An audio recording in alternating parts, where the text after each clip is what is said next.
اور اگر ہم انسان کو اپنے پاس سے نعمت بخشیں پھر اس سے اس کو چھین لے تو نا امید اور ناشکرا ہو جاتا ہے، اور اگر تکلیف پہنچنے کے بعد آسائش کا مزہ چکھائیں تو خوش ہو کر کہتا ہے کہ سب سختیاں مجھ سے دور ہو گئیں۔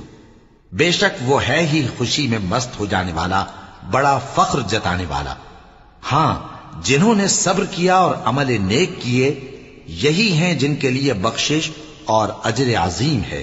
تو شاید تم کچھ چیز وہی میں سے جو تمہارے پاس آتی ہے چھوڑ دو، اور اس خیال سے تمہارا دل تنگ ہو کہ کافر یہ کہنے لگیں کہ اس پر کوئی خزانہ کیوں نہیں نازل ہوا، یا اس کے ساتھ کوئی فرشتہ کیوں نہیں آیا۔ اے نبی، تم تو صرف نصیحت کرنے والے ہو، اور اللہ ہر چیز کا نگہبان ہے۔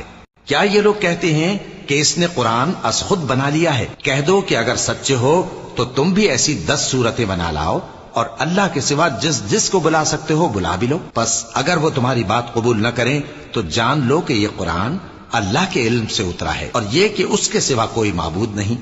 تو کیا تم لوگ اسلام لاتے ہو؟ جو لوگ دنیا کی زندگی اور اس کی زیب و زینت کے طالب ہوں، ہم ان کے اعمال کا بدلہ انہیں دنیا ہی میں دے دیتے ہیں، اور اس میں ان کی حق تلفی نہیں کی جاتی۔ یہ وہ لوگ ہیں جن کے لیے آخرت میں آتش جہنم کے سوا اور کچھ نہیں، اور جو عمل انہوں نے دنیا میں کیے سب برباد، اور جو کچھ یہ کرتے رہے سب ضائع ہوا۔ بھلا جو لوگ اپنے پروردگار کی طرف سے دلیل روشن رکھتے ہوں اور ان کے ساتھ ایک آسمانی گواہ بھی اس کی جانب سے ہو، اور اس سے پہلے موسیٰ کی کتاب ہو جو پیشوا اور رحمت ہے، تو کیا وہ قرآن پر ایمان نہیں لائیں گے؟ یہی لوگ تو اس پر ایمان لاتے ہیں، اور جو کوئی اور فرقوں میں سے اس سے منکر ہو تو اس کا ٹھکانہ آگ ہے۔